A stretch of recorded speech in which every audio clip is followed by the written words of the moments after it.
احلى تحيه لحبيبي فاضل شاكر، حبيبي فاضل.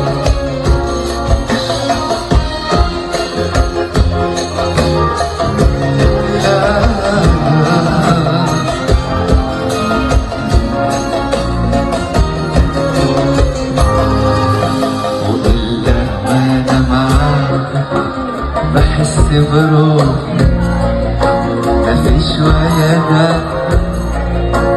وبقالي معاها إلا معاها. نحيي هذا الفنان الكبير،